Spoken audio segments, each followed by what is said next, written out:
Bien, tengan muy buenas tardes todos. Yo les voy a exponer acerca de el movimiento del neorrealismo. El neorrealismo fue un movimiento artístico que se que nació y se desarrolló en Italia durante la Segunda Guerra Mundial y la posguerra. Tuvo una influencia importante en el cine, la literatura contemporánea. Este movimiento también denominado como nuevo realismo o realismo social. Se denominó como realismo social porque entre sus características trataba de destacar la crítica acerca de la realidad que vivía en ese tiempo Italia por la por la por el caso de la Segunda Guerra Mundial. También lo podemos ver ese momento también el cual trató de representar la vida a través de relatos y documental. Se daba cabida a la improvisación, ya que era para describir la realidad, por lo tanto su naturaleza era dinámica. Buscaban representar las clases sociales, las clases populares y los grupos marginales de la sociedad. Destacaba el análisis y la crítica de los hechos. Era abierta a la crueldad y la indiferencia de la autoridad. Los periodos comprendidos del neorrealismo están entre 1944 al 46 prevalecen los argumentos sobre la resistencia. Y en 1947 se mantiene lo relacionado por los desastres de la guerra. En 1948 a 1950 dominan las fábulas relacionadas con el desempleo en las zonas urbanas. Y en 1951 se tratan temas relacionados con la clase media y la condición de la mujer. El neorrealismo presentó un movimiento cinematográfico durante la época de la Segunda Guerra Mundial en Italia, cuyos principales representantes fueron Roberto Rossellini, Luchino Visconti, Vittorio De Sica y Roberto Rossellini y uno apellido Fellini. También estaba Paolo Pier Pasolini, entre otros. Debido a la realidad de las temáticas del cine italiano, Mussolini se opuso férreamente a la importación de cine extranjero, principalmente el de cine de Estados Unidos. Por esta razón fue que en Italia se crearon los famosos estudios denominados Cinecittà, que proyectaban alrededor de 200 largometrajes. Tras terminar la Segunda Guerra Mundial en 1945, el cine italiano se despojó de la retórica propagandística y dirigió su mirada hacia un país que debía sobrevivir a la catástrofe bélica, además de la miseria y el hambre. Dentro de las características principales del neorrealismo tenemos las tramas ambientadas por la clase proletaria, los escenarios reales, los actores no profesionales. En sí el neorrealismo trató de enfatizar, trató de demostrar, dar a conocer la realidad social. Por esa razón los actores eran actores que trataban de simular o representar las condiciones de vida de aquella época. Por lo tanto eran actores no profesionales. Exposición de sentimientos, planos de secuencia, frontera entre ficción y documental, y el vestuario de utilería y todos los cámaras y todos los instrumentos eran como improvisados. Aquí tenemos algunas características. Las películas de escena de ladrón de bicicletas de Vittorio Sica junto a Roma, ciudad abierta, marcaron el inicio del cine neorrealista italiano. Se redujo a la mínima expresión el trabajo, con iluminación artificial. El estilo fotográfico era bastante rudo, especialmente en la capital de Roma. No había gran elaboración de caracterización de personajes, ni gran diseño de producción. No existen finales felices, porque como trataba de representar la realidad, y era una realidad difícil. Artistas representantes del cine neorrealista. Tenemos a Cesare Bisavantini, fue el principal teórico y guionista del movimiento neorrealista en el cine, impulsor de los productores italianos. Roberto Rossellini inició este movimiento con Roma Ciudad Abierta en 1945. En esa película describía la preocupación nazi de Roma y la resistencia del pueblo italiano. Luego Visconti presentó Terra Trema di Santis Arroz Amargo en el 49, el cual trataba acerca de un drama de cuando las mujeres del pueblo iban a recolectar el arroz. Por tal razón, por la caracterización del ambiente y porque eran mujeres, le denominaron arroz amargo. Pier Paolo Pasolini destacó en Acatone en 1961, también Mamma Roma en 1962. También tenemos Federico Fellini en Roma en 1920. Ese fue un director de cine italiano, quien colaboró con Rossellini en sus primeras películas. Él dirigió La Estrada junto a Dolce Vita y murió en el 97. También tenemos Rossellini Roma, un director de cine italiano, haciendo cortometrajes. Su primer película Ritorna en el 1942. Cortometrajes sobre en el inicio del neorrealismo con Roma Ciudad Abierta. Luego prosiguieron Stromboli, Paisa y Te querré siempre. Eso fue en Italia. Ya en Francia se le denominó Nouvelle Vague, el cual significaba nueva ola. Esa fue una crítica que se le dio a los cineastas franceses porque tomaron las características las características del cine italiano.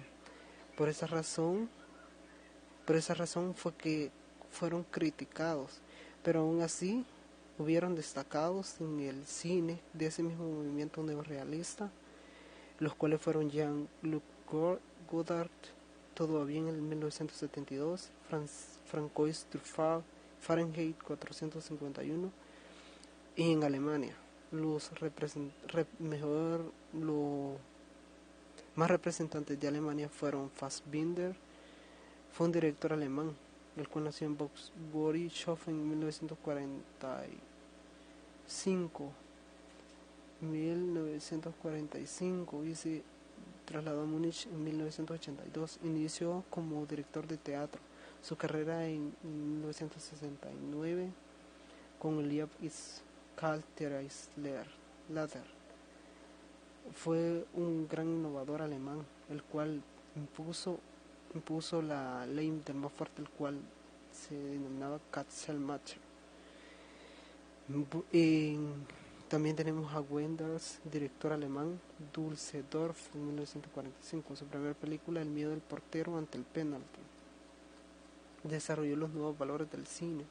Este rechazó los principios narrativos y así creó un ambiente existencial relacionado a la realidad social. Luego Ingmar Bergman, sueco, nació en Uppsala en 1918. Fue un director de cine durante el largo tiempo, realizador hasta que la presentación en Cannes de Sonrisas de una noche de verano, lo cual lo convirtió en director de moda, y sus temáticas son las mujeres, el amor y la muerte, y las preocupaciones metafísicas. Dentro de ellas es El séptimo sello y Fanny Alexander. Welles fue un estadounidense, actor y director de cine norteamericano. Dentro de sus obras estaban La Dama de Shanghái y también tiene la obra de La Guerra de los Mundos, película. Dentro de el asiático, en Japón, está Akira Kurosawa, el cual es japonés, de Tokio desde 1936. Se dedicó a escribir guiones, por lo que empezó a hacer películas neorrealistas. Dentro de estas, las que más enfatizaron fueron El perro rabioso en 1949, el cual a él le gustaba abordar los temas ambiciosos con preocupación social. Luego, junto a Eisenstein, director asiático, dirigió el thriller El infierno del odio, entre otras. Sin embargo, el neorrealismo como movimiento generó en el público de Europa devastada por la guerra un impacto positivo. las representaciones artísticas literarias del neorrealismo. Dentro de las representaciones artísticas tenemos entre 1875 al 84 novelistas que se inclinaron por el neorrealismo. Antes de esto estaban más que todo en la novela. Neorrealista, las últimas obras de Delibes, Torrente, Marce Fernández y Santos Martín Gate,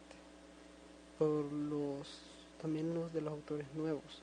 El neorrealismo psicológico, Álvaro Pombo, José María Güelbenzu, El río de la luna, Juan Mías, visión del abogado. Y el neorrealismo social, Lourdes Ortiz, Antes de la batalla.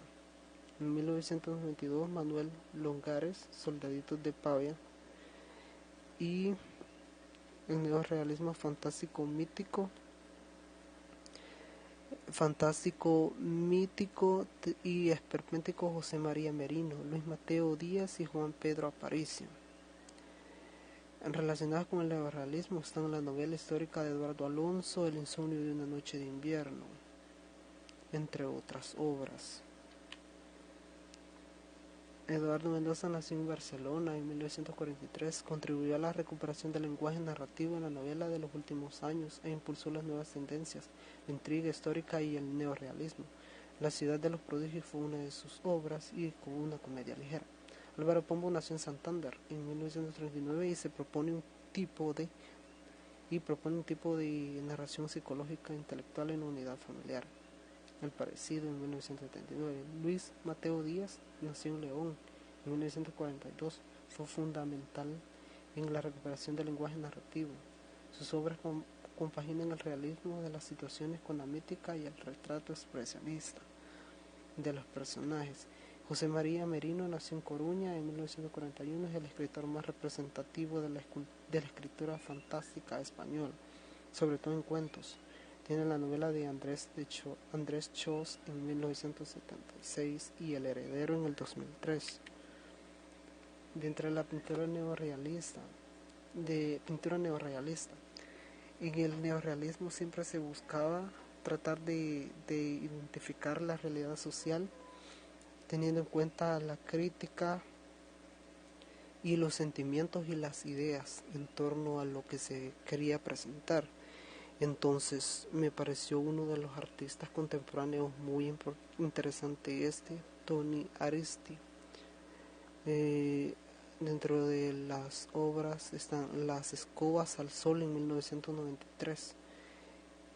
Él quiso representar esta obra retratando la realidad social de República Dominicana, y vemos que pintor y artista dominicano, el cual en sus obras trata de representar la realidad social, lo cual ha dejado de ser un argumento atractivo para los artistas de la posmodernidad, pero que todavía reclama de una mirada sensible y motivadora hacia el sentido de la existencia en la actualidad del siglo XXI.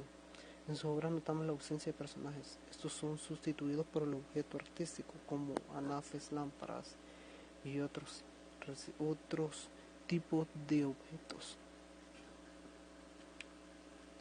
Exponentes del arte y pintura neorrealista. Dentro de los exponentes del arte y pintura neorrealista tenemos como les decía, a Pier Paolo Pasolini.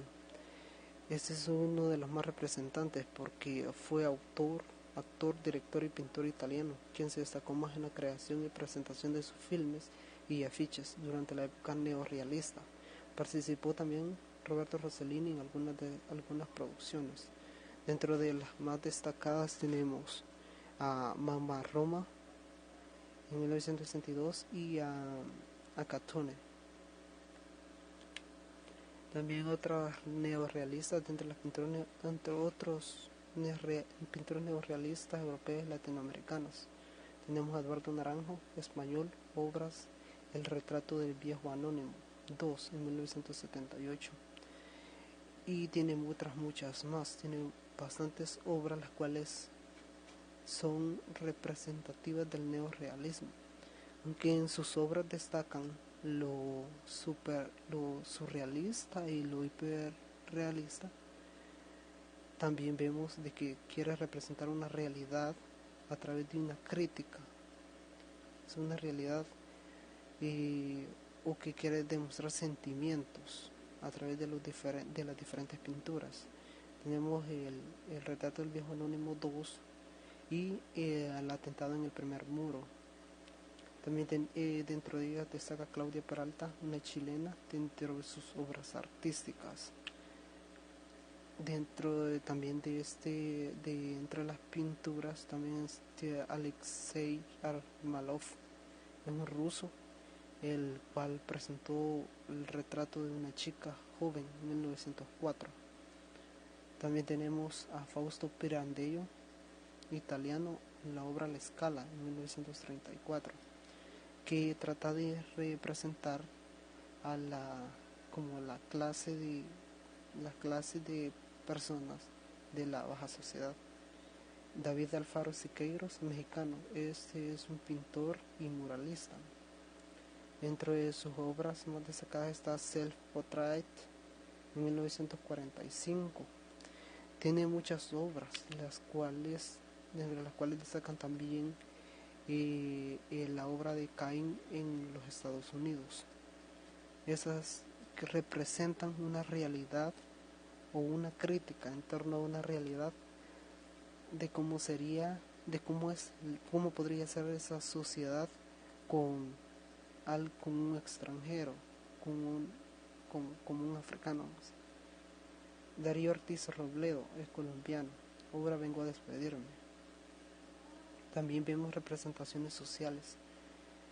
Darío Ortiz Robledo, colombiano, obra Juicio de París, Las Prepago en el 2006.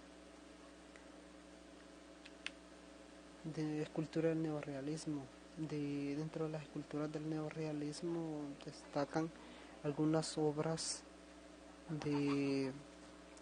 dentro de sus obras vemos a Henry Moore.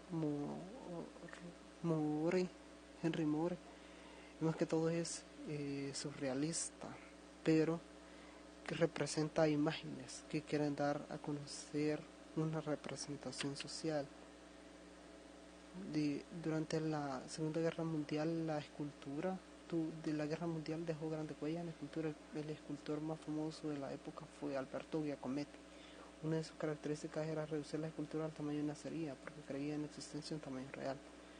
Alberto Giacometti fue uno de los que influyó más en el surrealismo.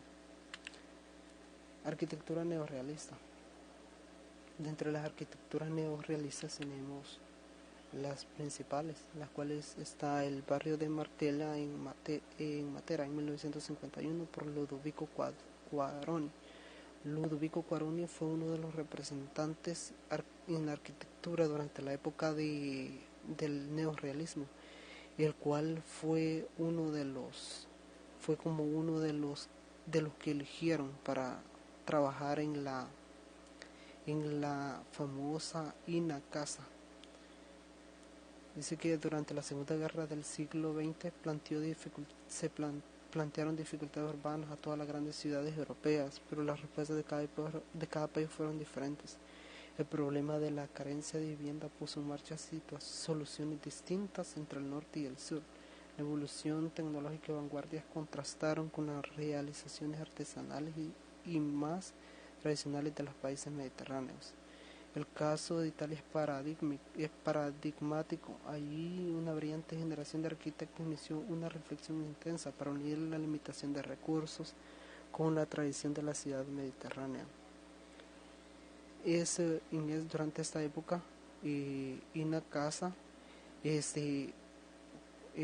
trató de crear un grupo de arquitectos para hacer una nueva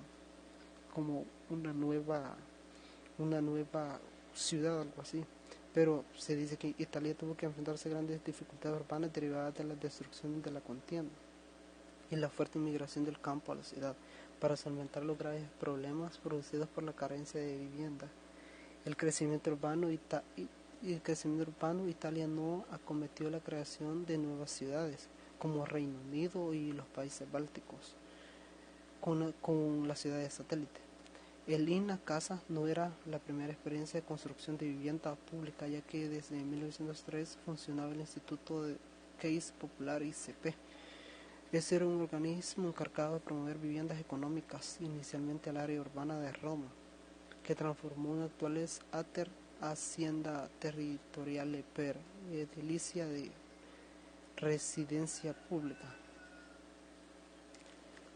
Dentro como vemos que los principales arquitectos de la época de la posguerra, o sea, después de la Segunda Guerra Mundial, estaba Quaroni, Mario Rudolfi y Ludovico Quaroni, y también habían otros como Saverio Muratori, Luigi Fucini, Gino Pollini, Ernesto Nathan Rogers, Gio Ponti, Adalberto Olivera, Giancarlo de Carlo, Mario De Renzi, Ludovico Quaroni y Josep Samona, Gio Valli y Vittorio De Gregotti. Se dice que esa Inacasa, tras 14 años de desarrollo, el programa Inacasa finalizó en 1963 y habían construido alrededor de 35.000 viviendas y se había dado trabajo a 40.000 personas cada año. Tras su conclusión, otras entidades seguirían dando promoción residencial, pero el Inacasa no quería quedar exento de críticas, algunas de las cuales denuncian supuestos objetivos no confiables del programa, como la utilización de trabajadores a costes mínimos o de la inversión pública para marcar las áreas de la expansión urbana, que luego la especulación privada desarrollaría.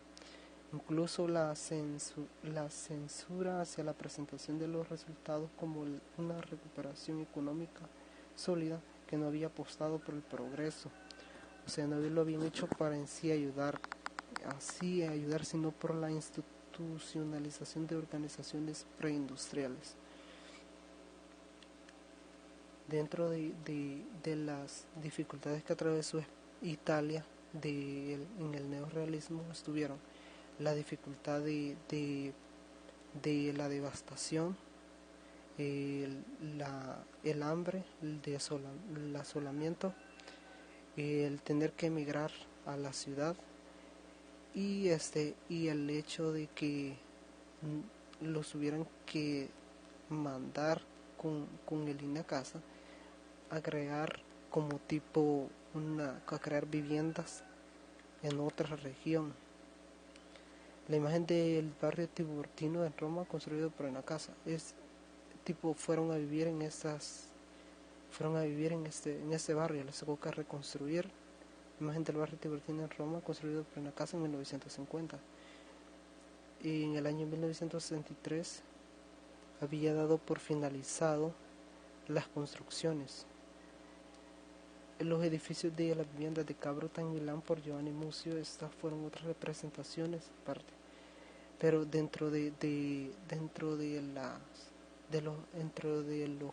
lo que sufrieron fue, aparte de todas esas dificultades, tener que construir una vivienda aparte.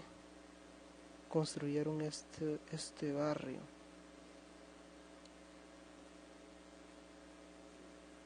Solamente esto sería, nada más. Gracias.